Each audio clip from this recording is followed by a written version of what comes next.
শুভ সন্ধ্যা বন্ধুরা। আজ হলো 4 জুন 20 জ্যৈষ্ঠ বৃহস্পতিবার। আজকের সন্ধ্যার বিশেষ বিশেষ খবরগুলি হলো: বিয়ের পরেও মেয়েরা বাপের বাড়ির সদস্য থাকবেন, সম্পত্তির ভাগ পাবেন, বড় রায় দিল সুপ্রিম কোর্ট। বিবাহিত কন্যাকে পরিবার থেকে বাদ দেওয়ার সিদ্ধান্ত গ্রহণযোগ্য নয়, বলল সুপ্রিম কোর্ট। কোনো সরকারি প্রকল্প থেকে গরিব দুঃখীদের নাম কর্তন করা যাবে না। অরুণোদয় প্রকল্প সরকারি ঘর কারো বাপের সম্পত্তি নয়। গরিব দুঃখীরা কেন সরকারি ঘর পাবেন না? রাজ্যবাসীর স্বার্থে কাজ করুন, অন্যথায় জেলে যেতে হবে। খণ্ড উন্নয়ন আধিকারিক কার্যালয়ে কর্মচারীদের সতর্কবাণী বিধায়ক ধর্মেশ্বর রয়ের। পেট্রোল ডিজেলের পর এবার বিদ্যুৎ বিভাগের মার। পেট্রোপণ্যের মূল্যবৃদ্ধির পর এবার অসমে বাড়তে চলেছে বিদ্যুতের মাশুল। প্রতি ইউনিট বিদ্যুতে 15 পয়সা থেকে 28 পয়সা পর্যন্ত বৃদ্ধির সম্ভাবনা। সিস্টেম সঙ্গে নেই, 1 বছরও প্রধানমন্ত্রী থাকবেন না মোদি। বিস্ফোরক দাবি রাহুল গান্ধীর। কাছাড় জেলার বরহলার শিলচর হাফলং সড়কের কচুখাল এলাকায় ভয়াবহ সড়ক দুর্ঘটনা, গুরুতর আহত 2 যুবক। এবার শিলচর সুনাইয়ে মাদক সহ 3 মহিলা আটক। রাজ্যে হেলমেট ছাড়া বাইক চালালে 1 মাসের জন্য মোটরসাইকেল বাজেয়াপ্ত করার দাবি ভূপেন বরার। ঠাকুমার সঙ্গে স্নানে গিয়ে জলে ডুবে মৃত্যু হলো এক শিশু কন্যার। কান্নায় ভেঙে পড়েছেন বাবা মা।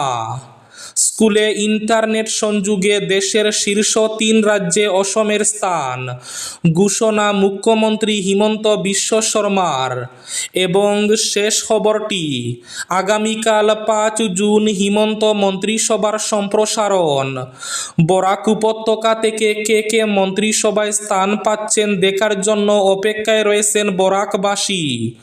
9 পূর্ণ মন্ত্রীসহ 2 জন প্রতিমন্ত্রীর অন্তর্ভুক্তির সম্ভাবনা।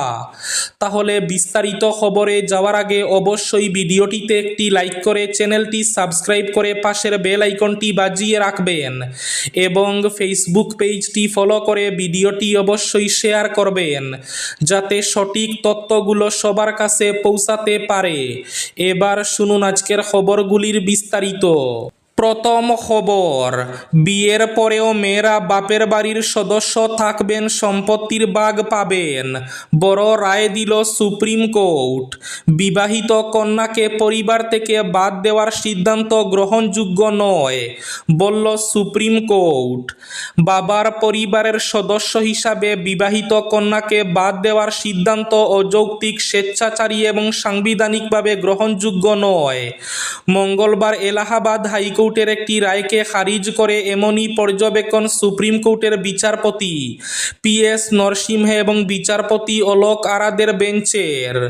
জানা গিয়েছে, 2019 সালে এক সরকারি আদেশে সহানুভূতি নিয়োগের ক্ষেত্রে বিবাহিত মহিলাদের পরিবার থেকে বাদ দেওয়া হয়েছিল। সেই নির্দেশ চ্যালেঞ্জ করে শীর্ষ আদালতে মামলা করেন এক প্রয়াত রেশন ডিলারের মেয়ে। এলাহাবাদের হাইকোর্টের রায় বিপক্ষে গেলে সুপ্রিম কোর্টের দ্বারস্থ হন তিনি। এদিন শীর্ষ আদালত স্পষ্ট জানিয়ে দিয়েছে, নির্ভরশীল হিসাবে বিবাহিত কন্যাকে বাদ দেওয়া যায় না, কারণ মৃতের পরিবারকে আর্থিক সাহায্যের জন্যই ওই কোটা চালু করা হয়েছে। সুপ্রিম কোর্টের বিচারপতিরা স্পষ্টভাবে জানান, বিবাহিত হওয়ার কারণে কোনো মেয়ে তার বাবার উপর নির্ভরশীল নয় এমন মনে করার কোনো ভিত্তি নেই। বহু ক্ষেত্রেই বিবাহিত মেয়েরা বাপের বাড়িতে থাকে বা মা বাবার উপর নির্ভরশীল থাকে। কোনো মানুষ বিবাহিত কিনা তার উপর নির্ভরশীলতা নির্ভর করে না। শীর্ষ আদালতের মন্তব্য, ছেলে বিয়ের পরও পরিবারের সদস্য থাকে, অন্যদিকে মেয়েরা বাপের বাড়ির সদস্য হিসাবে গ্রহণ হয় না। এই ভাবনা লিঙ্গ বৈষম্যের ধারণাকেই বজায় রাখে, যা আদালত নির্মূল করতে চায়। সিস্টেম সঙ্গে নেই, 1 বছরও প্রধানমন্ত্রী থাকবেন না মোদি, বিস্ফোরক দাবি রাহুল গান্ধীর। আর 1 বছরও প্রধানমন্ত্রীর কুর্সিতে থাকবেন না নরেন্দ্র মোদি। যে সিস্টেম তিনি তৈরি করেছিলেন সেই সিস্টেম ভেঙে পড়েছে, বিস্ফোরক দাবি করলেন বিরোধী দলনেতা রাহুল গান্ধী। শুধু তাই নয়, নিজের কুর্সি বাঁচাতে জরুরি অবস্থার মতো কোনো পন্থাও মোদি নিতে পারেন বলেও আশঙ্কা প্রকাশ করেছেন লোকসভার বিরোধী দলনেতা। বুধবার কংগ্রেসের আদিবাসী সম্মেলনে রাহুল যা দাবি করেছেন তা রীতিমতো বিস্ফোরক। লোকসভার বিরোধী দলনেতা বলেছেন, দেশে সিস্টেমের মধ্যে একটা সংঘবদ্ধ বিক্ষোভ তৈরি হচ্ছে। যে সিস্টেম একটা সময় নরেন্দ্র মোদী নিয়ন্ত্রণ করতেন সেই সিস্টেমই এখন আমাকে তার সম্পর্কে তথ্য দিচ্ছে। গোটা সিস্টেমে ভেতর থেকে একটা ঝাঁকুনি আসতে চলেছে। ভেতর থেকে প্রধানমন্ত্রী নরেন্দ্র মোদী, স্বরাষ্ট্রমন্ত্রী অমিত শাহ, জাতীয় নিরাপত্তা উপদেষ্টা অজিত দোভাল এবং তাদের সন্তানদের সম্পর্কে একের পর এক তথ্য আমার কাছে আসছে। এরপরই রাহুলের বিস্ফোরক দাবি, আমার হিসাবে নরেন্দ্র মোদী আর 1 বছরও প্রধানমন্ত্রী থাকবে না। কোনো সরকারি প্রকল্প থেকে গরিব দুঃখীদের নাম কর্তন করা যাবে না, কারো বাপের সম্পত্তি নয়। গড় দিচ্ছেন প্রধানমন্ত্রী, মুখ্যমন্ত্রী, কারো বাপের সম্পত্তি নয়। রাজ্যবাসীর স্বার্থে কাজ করক, অন্যথায় জেলে যেতে হবে। খণ্ড উন্নয়ন কার্যালয়ে কর্মচারীদের সতর্কবাণী বিধায়ক ধর্মেশ্বর রয়ের। কারো বাপের সম্পত্তি দিচ্ছেন না। সরকারি প্রকল্প, অরুণোদয় প্রকল্প থেকে শুরু করে সরকারি গড় কেহ নিজের পকেট থেকে দিচ্ছেন না। গরিব দুঃখী মানুষরা কেন সরকারি গড় পায় না? অ্যাকশন মুডে বোজালির বিধায়ক ধর্মেশ্বর রয়। আপনারা নিজের স্বার্থে না হয়ে রাজ্যের স্বার্থে কাজ করুন, অন্যথায় জেলে যাওয়ার জন্য প্রস্তুত থাকুন। খণ্ড উন্নয়ন কার্যালয়ে বিডিও সহ কর্মচারীদের এরকম ধমক দিলেন বিধায়ক ধর্মেশ্বর রয়। পেট্রোল ডিজেলের সঙ্গে ফের মার এবার বিদ্যুৎ বিভাগের। পেট্রোপণ্যের মূল্য বৃদ্ধির পর এবার অসমে বাড়তে চলেছে বিদ্যুতের মাশুল। প্রতি ইউনিট বিদ্যুতে 15 পয়সা থেকে 28 পয়সা পর্যন্ত বৃদ্ধির সম্ভাবনা।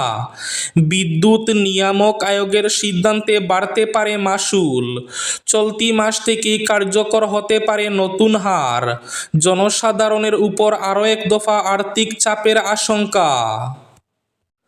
চলতি মাস থেকেই প্রতি ইউনিটে 15 থেকে 28 পয়সা বৃদ্ধির সম্ভাবনা। মাশুল বৃদ্ধির সিদ্ধান্ত গ্রহণ বিদ্যুৎ নিয়ামক আয়োগের। ঠাকুমার সঙ্গে স্নানে গিয়ে জলে ডুবে মৃত্যু হলো এক শিশু কন্যার। এক মর্মান্তিক দুর্ঘটনায় স্তব্ধ ঋষ্যমুখ বিধানসভার মতাই কৃষ্ণপুর এলাকা। ঠাকুমার সঙ্গে পুকুরে স্নান করতে গিয়ে জলের নিচে তলিয়ে মৃত্যু হলো মাত্র 7 বছরের শিশু ঈশিতা মিত্রের। ঘটনাকে ঘিরে গোটা এলাকায় নেমে এসেছে গভীর শোকের ছায়া। স্থানীয় সূত্রে জানা গেছে, প্রতিদিনের মতোই ঠাকুমার সঙ্গে বাড়ির পাশের পুকুরে স্নান করতে গিয়েছিল ছোট্ট ঈশিতা। কিন্তু অসাবধানতাবশত পুকুরের গভীর জলে তলিয়ে যায় সে। কিছুক্ষণ পর বিষয়টি নজরে আসতেই চাঞ্চল্য ছড়িয়ে পড়ে এলাকা জুড়ে। খবর পেয়ে এলাকার যুবকরা দ্রুত পুকুরে নেমে তল্লাশি শুরু করেন। দীর্ঘ খোঁজাখুঁজির পর অবশেষে উদ্ধার করা হয় ঈশিতা মিত্রের নিথর দেহ। সময় নষ্ট না করে স্থানীয় যুবকরা বাইকে করে তাকে বিলোনিয়া মহকুমা হাসপাতালে নিয়ে যান। তবে সেখানে কর্তব্যরত চিকিৎসক পরীক্ষা নিরীক্ষার পর জানিয়ে দেন ঈশিতার বেঁচে নেই। কাছাড় জেলার বরহলার শিলং হাফলং সড়কের কচুখাল এলাকায় এক ভয়াবহ সড়ক দুর্ঘটনায় গুরুতর আহত হন 2 যুবক। স্থানীয় লোকজন দ্রুত উদ্ধার করে আহতদের প্রথমে বরহলা প্রাথমিক স্বাস্থ্য কেন্দ্রে নিয়ে যান। পরে তাদের শারীরিক অবস্থার অবনতি হওয়ায় চিকিৎসকরা উন্নত চিকিৎসার জন্য শিলচর মেডিকেল কলেজ ও হাসপাতালে প্রেরণ করেন। জানা গেছে, আহতরা হলেন কবির হোসেন লস্কর এবং কবির আহমেদ লস্কর।